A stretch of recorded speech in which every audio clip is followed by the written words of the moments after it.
Epic Church.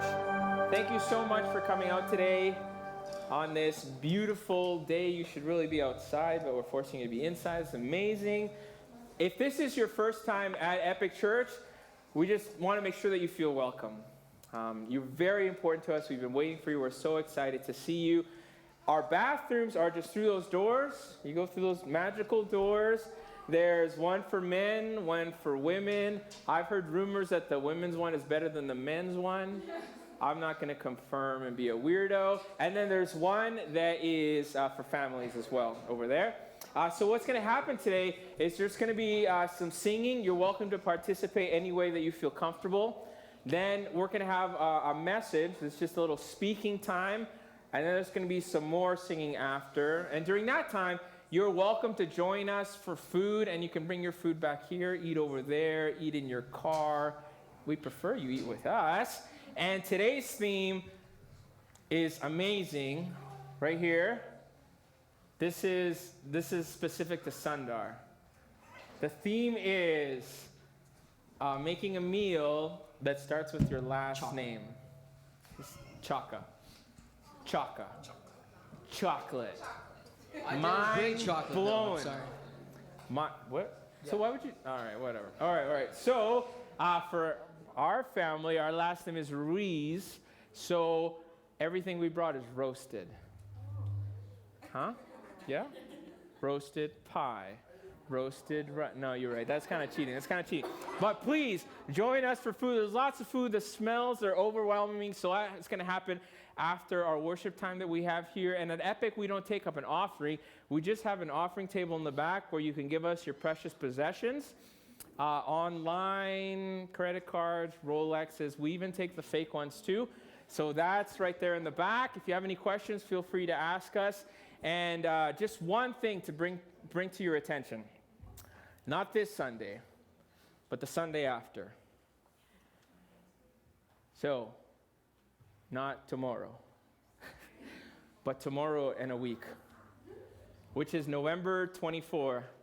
Man, these guys are good. Look at that. We have 2020 vision. 2020 vision. And this isn't a giant eye exam that we're all taking together. It's what it is we're going to look at the vision that we want to cast at Epic Church. So at Epic, we don't actually do everything. We focus on doing a couple of things, and there's a reason why we do these things. And so we're going to gather as a community, as a church. Everyone's invited, by the way. And we want as much information from you as possible so we can see where Epic is going in the future, what our vision is, where we want to be in 5 years, and also our mission. What is it that we're doing right now? What is the purpose of every single ministry that we do? Because we don't want to do anything by accident. We want to be intentional. And we've been working with some fun exercises. Brandon's going to be there. So fun. I was going to pause for applause. All right. That was it. That was the announcement. But you're coming. It starts at 10 o'clock. Food will be provided for lunch. And we will release you by 3-ish. And we're going to be at Setter's Place. Has anybody been there? Me neither. Here's that's exciting, because for the Winter Games, they built like a brand new building, and we have a whole building to ourselves. It's called Setter's Place. It's by Bower Ponds. Just look it up. Type in Setter's Place. The internet will lead you to all understanding and truth. So that's going to happen not tomorrow, but the week after, Vision 2020. And we're calling it Vision 2020 because of the year 2020. I'm sorry you had to see that. I apologize. But thank you so much for joining us today. We're so excited that you can worship with us. We pray that you may see Jesus in a different way.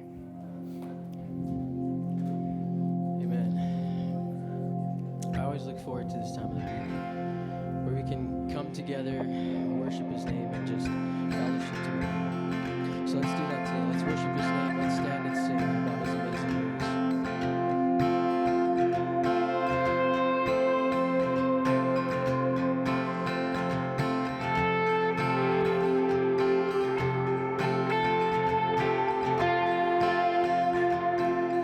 Who breaks the power of sin and darkness?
shall pierce the night, and I will rise among the saints.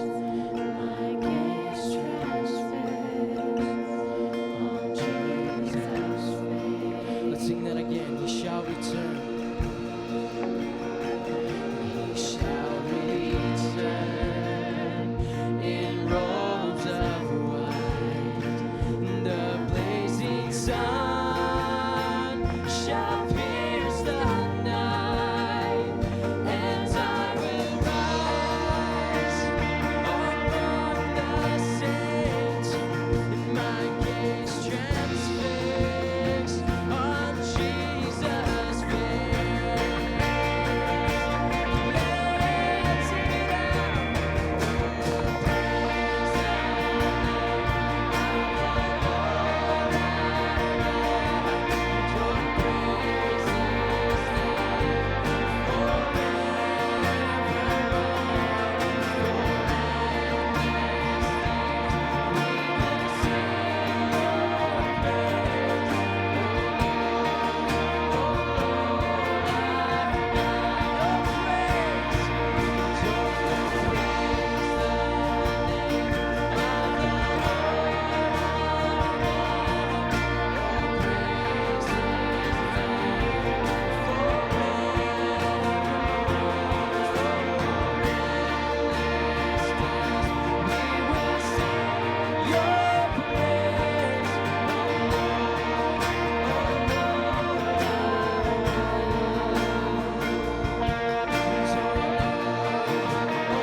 Epic, we've been on a little bit of an adventure for the last, it's a good day to forget my watch, the last 30 days, almost exactly. A couple of weeks ago, we had a meeting. Our building committee's been looking for 3 years. They've been looking for a permanent spot for Epic, a place where we can grow. We've looked at a lot of different buildings, areas. They've all kind of been out of our price range, or they can't be zoned as churches. But then a couple weeks ago, very quickly, there was land that became available, and it was zoned correctly. It's actually 5 minutes north of Clearview Market, if you know where that is, if you're familiar with Red Deer. That way, then that way. Was that clear? Good. All right, great. So, still, it was kind of out of our budget too. But as a committee, and then together as kind of a church community, we said we would just take a chance on it. And we had to raise, we have 60 days to raise a significant amount of money. That's what I'll put it as. If you want the particular details, I can definitely give them to you. It was significant. It was beyond our reach. But we said, if this is God working, let it not be said that we missed it because we didn't have enough courage. Let it be said that we missed it because we just didn't have the cash. So we took the chance. We've been talking about it. We called this campaign just for 60 days. We said we either get the funds. If we don't get the funds, then we just give you the funds back. And we've been calling it Base Camp. And the reason we call it Base Camp is it's actually after Everest Base Camp. So you can actually go to Everest, and there is this multicultural city that arranges itself around. By the way, they have one of the fastest Wi-Fi speeds in the world. Totally unrelated. Doesn't matter. And it's at Base Camp. And Base Camp isn't a place to be comfortable. It isn't a place to run away from the world. It's a place to launch mission. That's all that Base Camp does. You go to Base Camp because you're going to go do the impossible after. It's a place where you get sent. It's a place where you're equipped and you're sent. I mean, I've heard it's beautiful, but people don't go there for the beauty. They go for the mission. So we've been on this adventure with Base Camp, and I'm here to give you guys an update. We're exactly halfway, and we want to be transparent the entire way. So it went on Tuesday. Becky and I, who's our treasurer, and we hit the bank. We asked about the amounts coming in, because there's people that come forward and have promised and have pledged, and I almost believe. I just want to share with you funds that are in our account. And there's a lot more that have pledged around this, but again, only what's in the account is what will matter at the end of the day. So we went and we looked at the bank, and I think, were we on chairs? I don't know what it was, but I think we had like a little mini heart attack. So of the funds that are in the bank, since Tuesday, we are $6,000 short from our goal. Since Tuesday, we are $6,000 short. And the bank is holding a bunch of checks and a bunch of transfers that are still en route to be there. So I don't know what that means, but all I can tell you is that at Tuesday, we were $6,000 short, and there are people still stepping up, and there's lots of different people giving, lots of people that have never even visited Epic before. So this is a humbling and a frightening experience, and we're kind of caught flat-footed. Because now we're like, is this going to happen? And we've been taking teams to go out to the property and to pray and to look and to dream. And so we're going to have to dream again. We're going to have to expand committees, find out how can we do mission best for Red Deer if this opportunity has been given to us, because it's been beyond our scope. So I'll give you this Bible text. That was the update. I'll give you this Bible text. And then this is going to be our prayer as we move forward, because we still have another 30 days. All right, this is Joshua 1:3. This is a command that God gives to Joshua. He says, I will give you every place where you set your foot. I will give you every place where you set your foot. And I never really knew much about this text until our prayer team started heading out to the property and walking the property and started praying. And this is this place where it's going to get really hard again. Our next chapter at Epic is going to get really, really hard. I can't lie to you. It's going to be very difficult. There's going to be a lot of steps that we have to do. Did you know that the last building, Seventh-day Adventist church building in Alberta, was built in the early 90s? This hasn't been done for a long time. It's very difficult to do. There's going to be a long road. There's going to be a lot of hardship, a lot of sacrifice. But we never even thought this was a possibility. So I want to encourage you to keep praying. Encourage you, wherever your footsteps, I will give it to you. So that God is present. We want to be bold. We want to not fall away because of lack of courage. We want to fall away because maybe there was no funds. What she said. So that's the update I want to leave with you. I'll continue to pray for Base Camp, and we've yet to see the best that God has in store.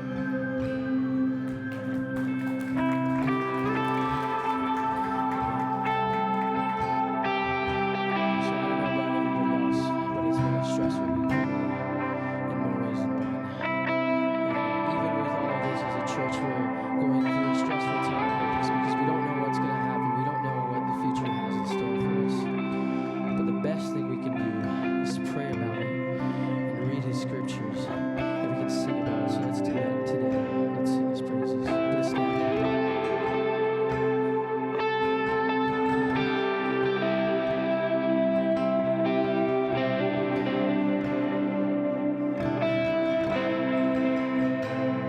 You are here, moving in our midst. I worship you. I worship you. And you are here. You're working in this place. I worship you. I worship you. Let's sing it again. You are here. You're moving in our midst. I worship you. I worship you. And you are here. You're working in this place. I worship you. I worship you. And you are miracle worker, promise keeper, light in the darkness. My God, that is who you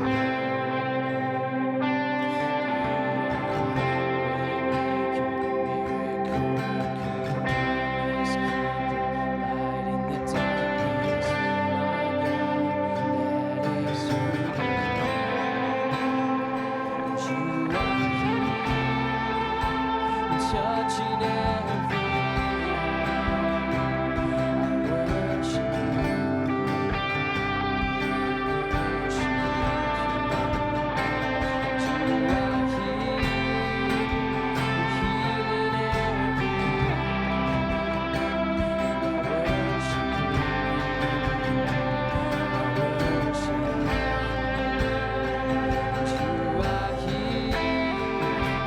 Turning lives around.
Hey, once again, I want to welcome you to Epic Church. And we are in the middle of our series, Acts 29, that we want our community to be the next chapter. From this early church, we want to be the next chapter. Okay, if you're afraid of flying, I want you to close your ears. Because this is a nightmare.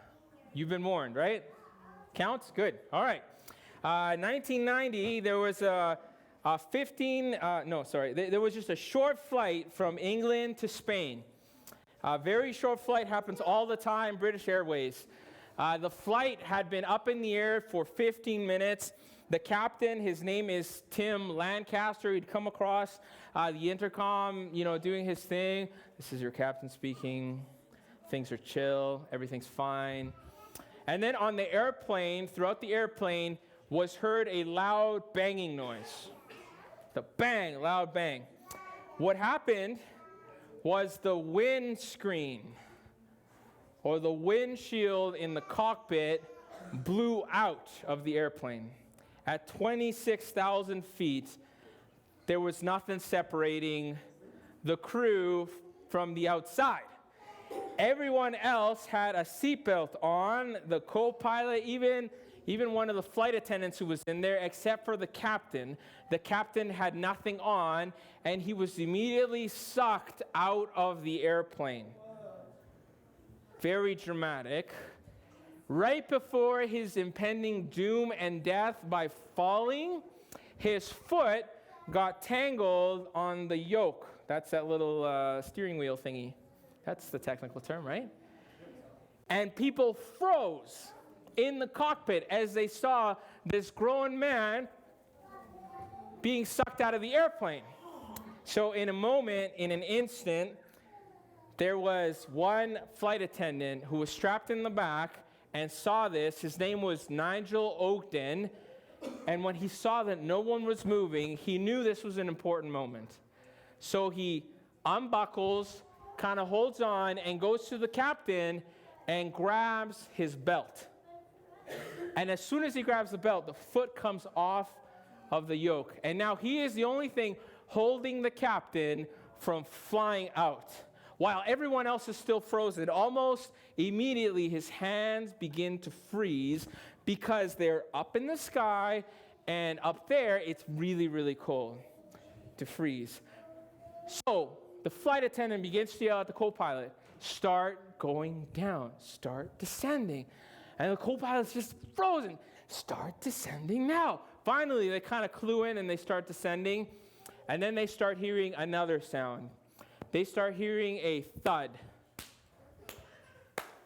Just on the outside of the airplane. The captain has lost consciousness. And as they're descending, his head is now banging against the outside of the airplane. Nigel starts saying, "Guys, my hands are really, really tired. Can someone please switch me?" Another flight attendant grabs and switches off. "Should we pull him in?" And they start saying, "No, man, I'm too scared. I think he's dead." Thump, thump, thump. "Are we almost landed yet?" "No, like 5 more minutes." Thump, thump. "Should we just let go?" No, he might, I don't know, maybe he's still alive. Thump, thump, thump. They land the airplane, and fire crews show up, emergency personnel shows up. They grab Captain Tim Lancaster. He only had a broken wrist. That's all he had. After bouncing around, not even a concussion, after bouncing around on the airplane, and he was back to work in 6 months, flying again. Since then, windscreens on all airplanes have been changed, so don't freak out. So a moment, just one moment, can change everything. When everybody froze, there was only one person in that cockpit who knew this was an important moment, that this was a moment that required action, and they saved the captain's life.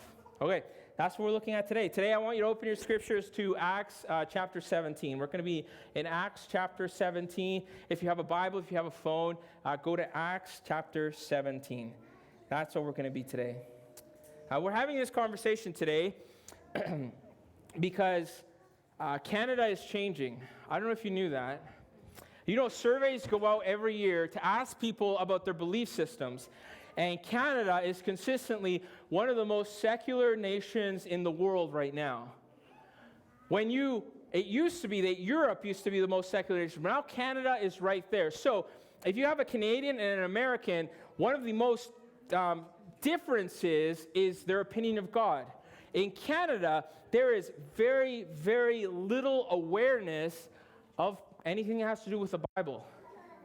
It used to be that people in Canada knew the stories of the Bible, had heard about God. In some places, you could even pray in schools, but that's not the case in Canada.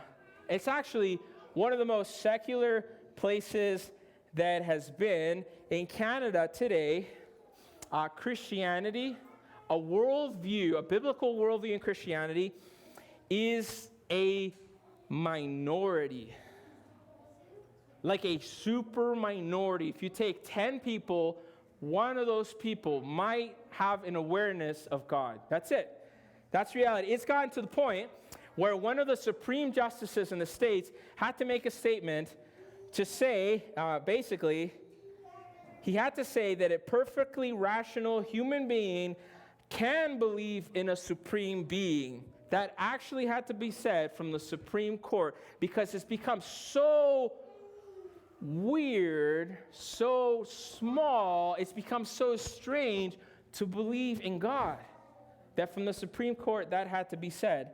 So it's completely been changing, and I want to tell you that in Acts 17, something happens that is happening in Canada in Acts 17. Almost the exact same story is being said, and the story begins with a happy accident with Paul. Paul was preaching in a place. He's preaching in Ephesus, Thessalonica. People want to kill him. He runs away, and his buddies tell him, Silas tells him, go wait in the city of Athens. So he goes to the city of Athens, and he's just been told to wait, so he's like twiddling his thumbs, and the whole story begins because he gets bored in his hotel in Athens, and he goes out. Now, here's the cool picture. What would you do? Paul is he's been a believer his whole life. He's been a Jew his whole life, and now he's like a Christian. What would you do? How would you tour a city? Paul's first reaction is he actually wants to go see the real city. He wants to go where the locals are. He wants to go where the people are. He doesn't want to go to where the churches are. That's what Paul does. So he goes for his walk. Because you see, up until this time, and we've been looking at this, in the beginning of Acts, the church is primarily growing through churches. They call them synagogues. Wherever Paul goes, he goes to a synagogue. He goes to Thessalonica, he goes to a synagogue. He goes to Ephesus, he goes to a synagogue. Everywhere he goes to a church building. Yeah, he goes to a church building, and this has actually been working. The church is growing. There's 1,000 people joining the church, and they're still meeting in synagogues. So that's how it's all been going. So Paul's waiting in his buddies, and he starts walking around the city of Athens. So there's a couple cities in the world that had left their mark. They have personalities all of their own. If I tell you New York, you know what we're talking about. We're talking about street meat. We're talking about the Empire State Building. You can see it. If I say Paris, what are we talking about? Baguettes, right? That tower, Eiffel Tower. We're talking about tiny mustaches, right? Okay. Paris, Tokyo, all of these, Dubai. What are we talking? We talk Dubai. We're talking the tallest building, right? All these cities have left. Red Deer. Oh, I wrote that. That water tower we have. That's not nothing. Hey, we got a Costco. Red Deer will be remembered. Athens was one of these cities in the ancient world. It had made their mark. Here's how important Athens is. When Rome was becoming a powerful city, Athens said, we are not going to stand for that, and they declared war against Rome in 140 BC. They went to war against Rome, and Rome came over and beat them up. 5 years later, came back and beat them some more. Athens had tens of thousands of people living in it. By the time that Rome had finished submitting them, they had less than 10,000 people left. And yet, this time later, 150 years later, Athens is still the center of the world when it comes to education. Romans send their kids to Athens to be educated, to be cultured. The artists come from Athens. The best technologies come from Athens. So Paul's like, I'm not going to wait for my parents. I'm going to go look around. He goes and he looks around, and he starts seeing something. And the Bible's like kind of nice when it mentions how Paul sees this. He says that Paul was greatly distressed to see the city was full of idols. This is a huge understatement. We know that Athens was packed with Greek gods, statues, okay? But when Rome beat them into submission, Athens actually made a deal with Rome and said, we'll honor your gods because your gods are stronger, but we get to keep ours. So for every Greek god, you had a Roman god. And then a little while later, Athens was like, you know what? We don't want to get beat up by Rome again. What if we start putting the Roman emperor as a god, and they make a Roman emperor as a god? And then later on, a little bit in Athens, they said, what if we start honoring the god of roads, Hermes? So they start putting a statue of Hermes on every single road in Athens. And it gets to the point where Athens has the most statues in the world right there in Athens. And Paul is looking around. He's seeing this, and he becomes distressed. So you ask some people, why is Paul distressed? Oh, Paul is distressed because of the great sin of idolatry. Paul is distressed. But it actually tells us why he's distressed. He gets to a particular place in the pantheon of all these statues, of all these gods, and it's a block, and on it says, to the unknown God. To the unknown God. The reason you would have this, and we actually have documentation, every city kind of had one of these, is because even though you worship all these gods, even though you appease the god of travel, you appease the god of roads, you appease the god of water, you appease all these gods, there's a pretty good chance that you're forgetting a God. And you live in such fear that you can never know what God wants. That you can never know if God will connect with you. You just live in so much fear that they create a special place that's called to the unknown God. And in Athens, there was a whole feast day to the unknown God. So he's actually distressed that people had a bad representation of God. That people were afraid of God. That people would think that God could not be known. So his next step in Acts 17 is he goes to the church. There's a church in Athens. He goes to a local church. It says verse 17, so he reasoned in the synagogues with the Jews and the God-fearing Greeks, and he tells them about, have you guys seen like all this fear? People have no trust in God. Have you guys seen that in Athens, a God view, one God, a loving God is such a minority view. Nobody even has heard about it. Did you guys see that? And he goes to the church because this is like his family. These are his people. This is what he's comfortable with. He goes there and nothing. He gets nothing from anybody.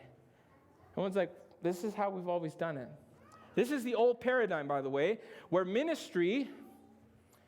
God can only be found in a building.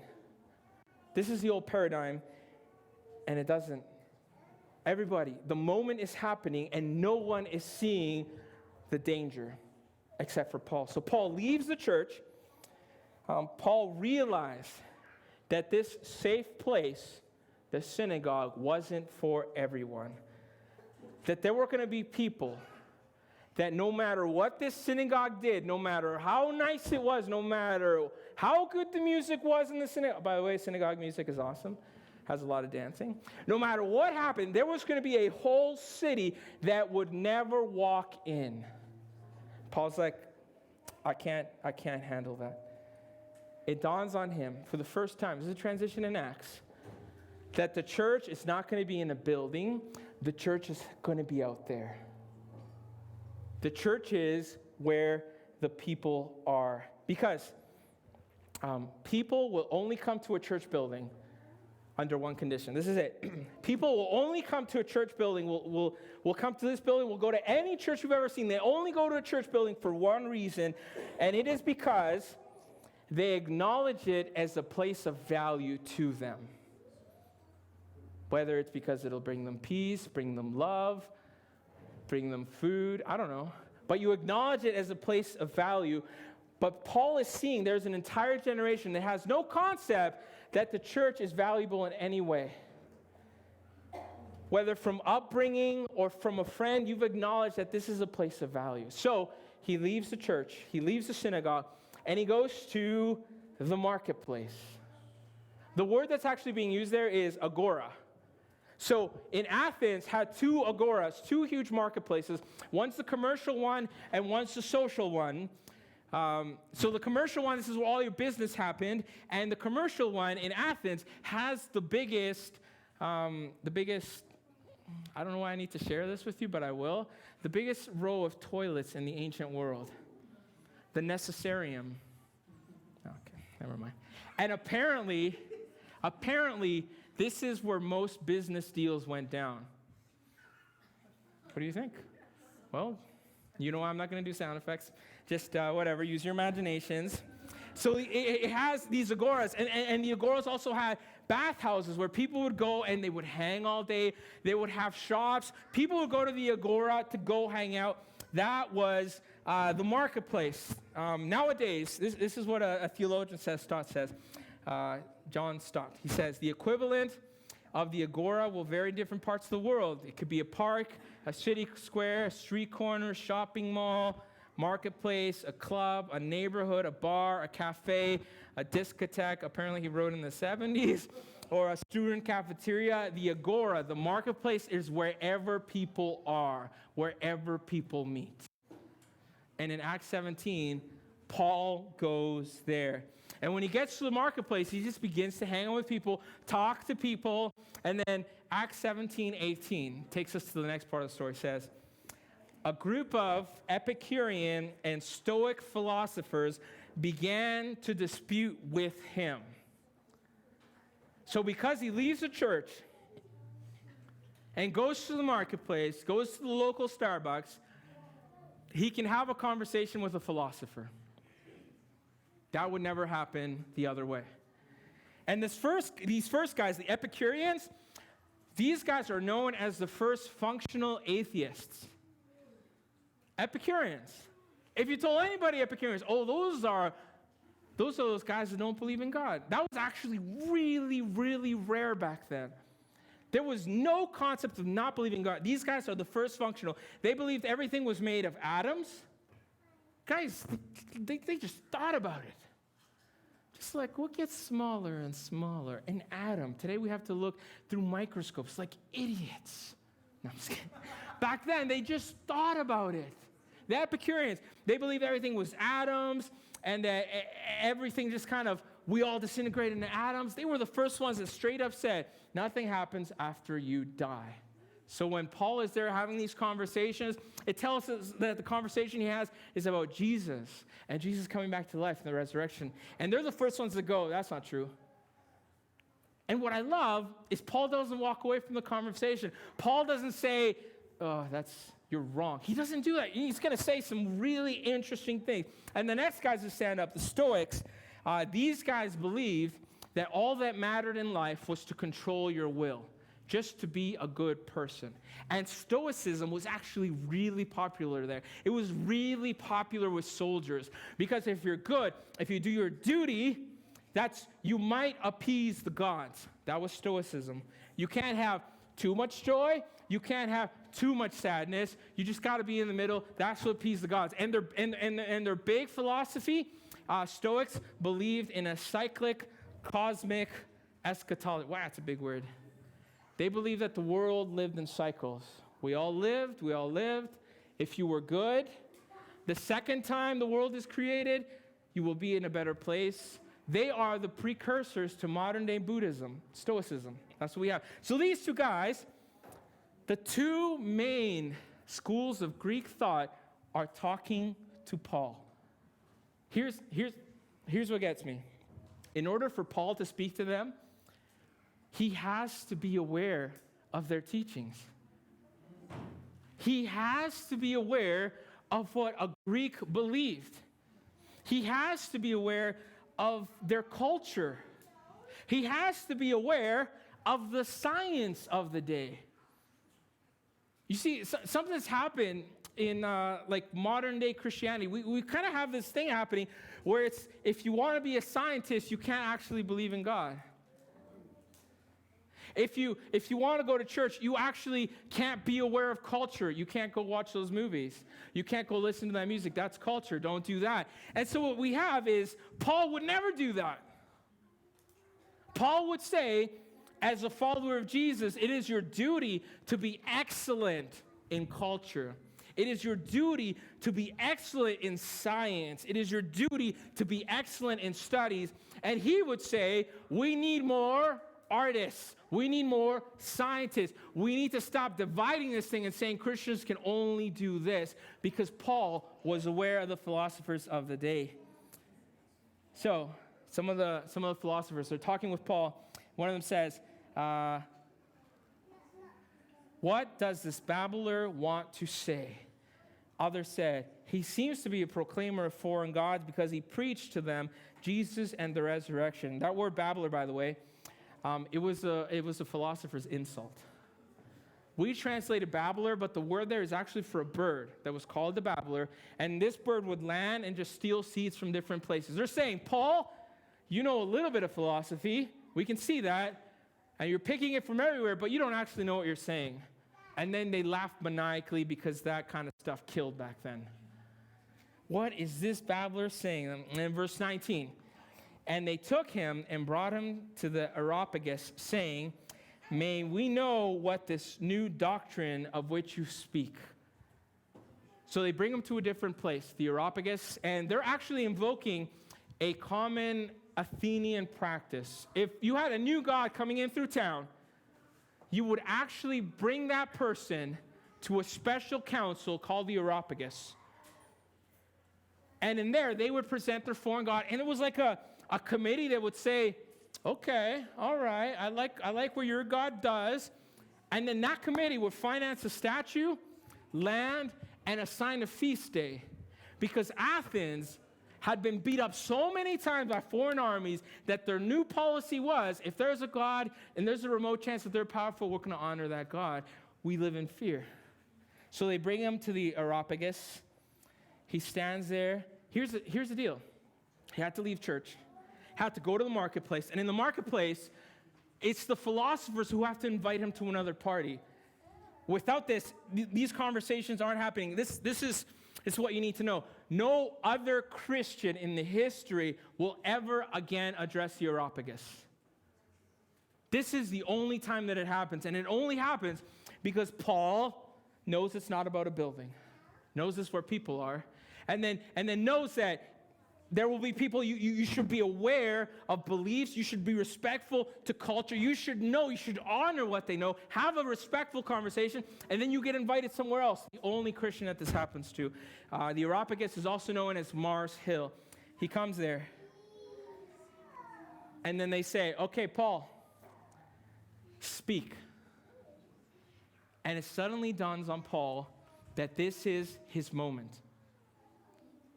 This is going to be his moment, that these members in the Areopagus will never again hear a Christian perspective. They simply won't.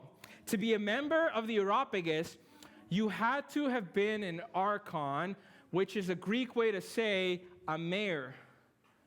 You had to have been a mayor of a city. That's the only way you can sit on this committee.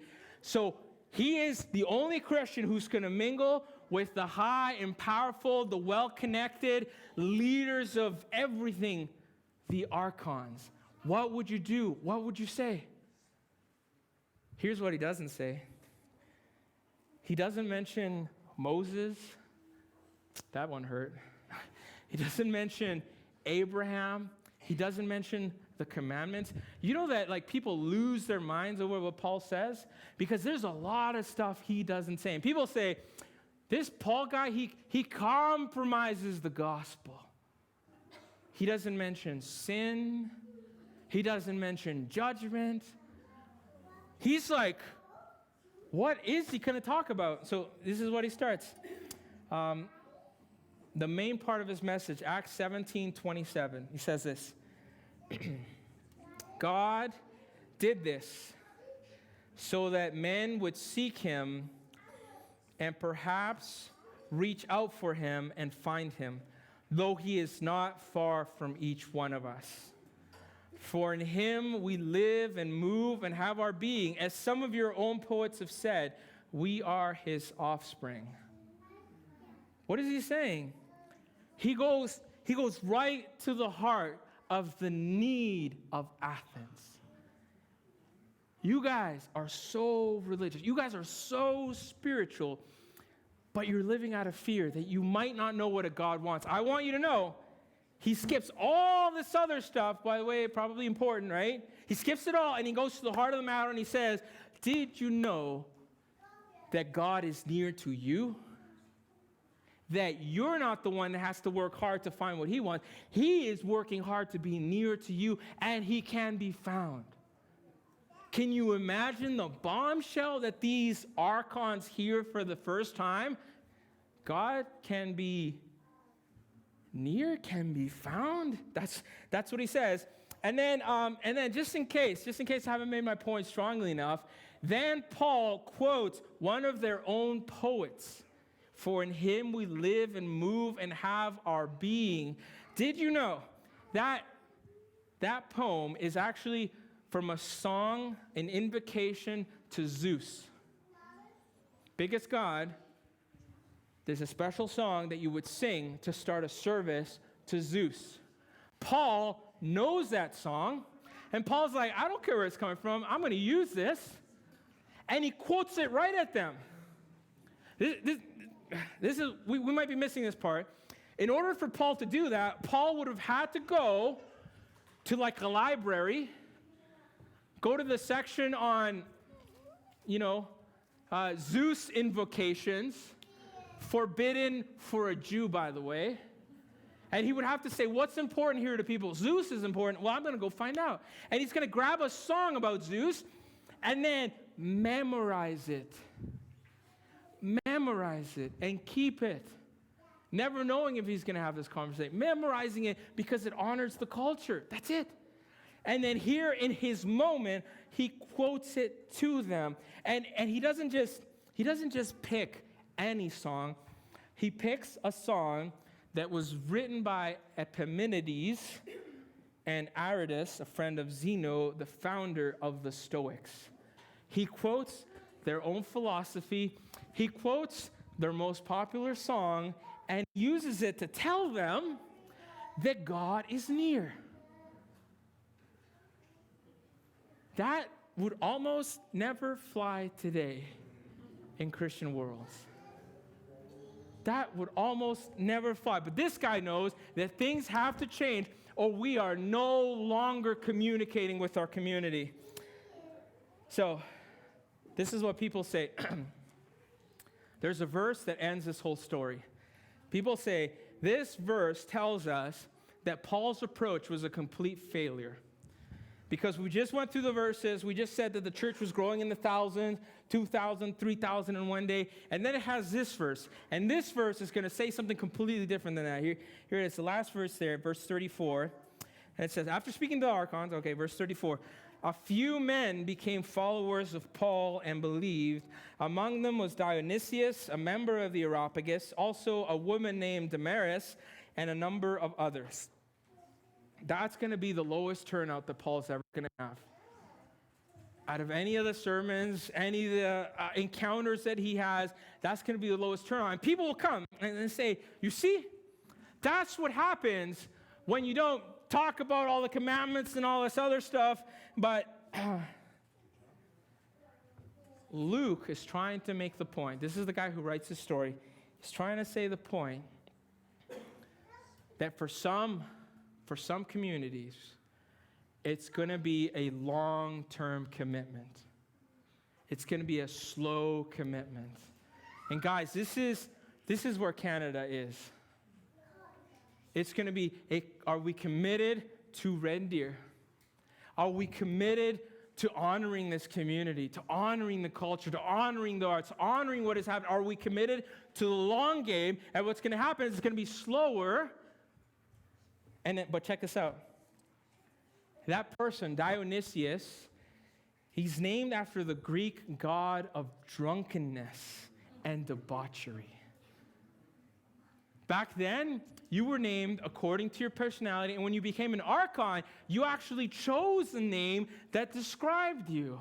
So I want you to know that when Luke says Dionysius, he's being very intentional to say this guy was the furthest thing from someone being aware of God. He not only lived in a whole other social circle, while he was in that circle, he drank everyone under the table. And debauchery means more stuff. This is him. And in his moment, Paul speaks to his need and says, God is close. No matter where you are in your situation, God can be found. God wants to be found. God is working to reveal himself to you. What are the odds that I'm speaking to you right now, Dionysius?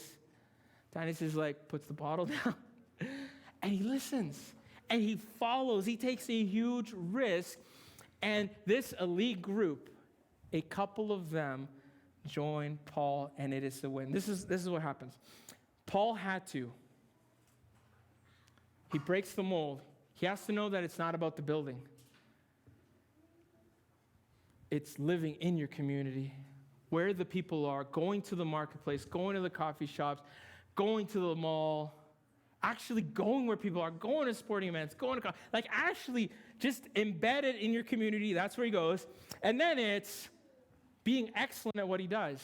Paul's actually he's technically a Pharisee, is technically a Jewish philosopher. He's really good at his craft. And his excellence shows through that he attracts the attention of Stoics and Epicureans. I know sometimes that in church world we say, best ministry you can do is probably just be a pastor, or you got to sing, or you got to do something up here. No, man, it's actually, biblically, it's being excellent at whatever it is that you do throughout the week. If you're a nurse, it's being the most excellent nurse. That is the strongest thing you can do. Excellence in the marketplace. Whatever your calling is, it's a call to excellence. And it's really, really, really important. And a lot of times it's been said, you know what we do on earth? If it's not the spiritual stuff, whatever, everything will get melted in the end. No. It's actually really, really matters what you do Monday. I know some of you will be working tonight. What you do tonight? I know some of your jobs really weird and strange and heavy right now. That really matters. Excellence. And Paul's excellence, his devotion to study philosophers from all over the world, invites him to the Epicureans. And then he's brought into an even bigger conversation. And in his moment, he speaks to what matters most, which is God being near. I just want you to know that our culture is speaking needs. Why do I have to go here? Because it was a good movie, Avengers Endgame. You know what the pivotal point is? Sacrifice. Spoiler, close your ears. You know what? I don't care. There's been enough time. You should have gone and seen it. Iron Man sacrifices himself. That's a universal, true story. Did you just read? Because it speaks to a need. What if there was someone who would die for me? It's in the culture right now. Can we study the culture? This will reveal the movies that go through my house.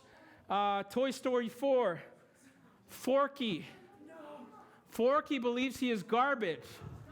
He was made from garbage, and throughout the whole story, believes he's garbage. And what's the message of Toy Story 4? You are not garbage. You have value because of who made you. That's in Toy Story 4. Come on. Lion King connects with his purpose when he realizes he's royalty. Come on. Marcus Mumford. This is one of the songs he writes. Let me learn from where I have been. Keep my eyes to serve and hands to learn. Keep my eyes to serve and hands to learn. And I was still, but I was under a spell. When I was told by Jesus all was well, for all must be well. This is anywhere you look in culture. There's the same need that's being given over and over again. Do I matter? Do I have purpose? Can God be known? This is the situation that we have right now. So, in closing, I'll call the praise team back up. In Red Deer, in central Alberta, there are more Dionysiuses, did I say that correctly, than there have ever been before. The paradigm of the building is where ministry happens. That doesn't work anymore. The paradigm is the marketplace. There are people who will never, ever have no awareness of God unless we study culture and we meet them where they are. So if this is your first time visiting Epic, I just want you to know that God is near to you. That God can be known by you. That God is not mad at you. God loves you. Just the way you are. That's it. God loves you just the way you are. All this other stuff, it takes care of itself. The main thing is God is near and he loves you. No matter what you've done. He loves you, he loves you, he loves you. And as a community here at Epic, we have to go out of our way to make sure that people feel welcome at home. We have to go out of our way to honor culture, to respect community. And that gives us the right. You have to earn the right to have a conversation. And that'll invite you to a bigger conversation. On a personal level, by the way, what you do in your work really, really matters.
stick around as we are going to sing a couple more songs.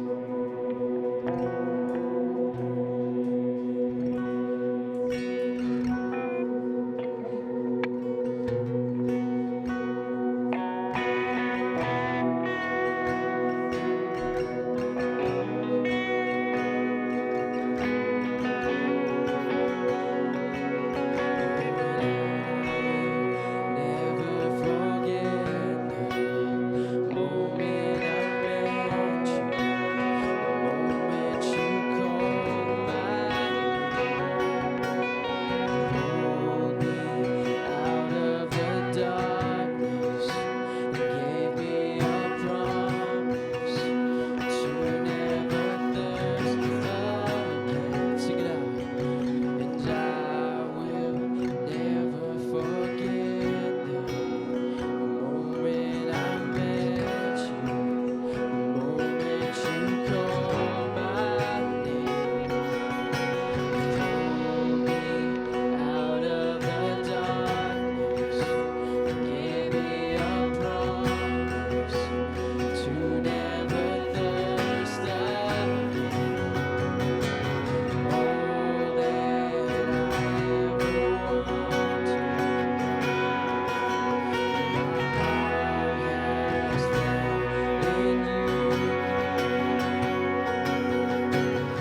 every song.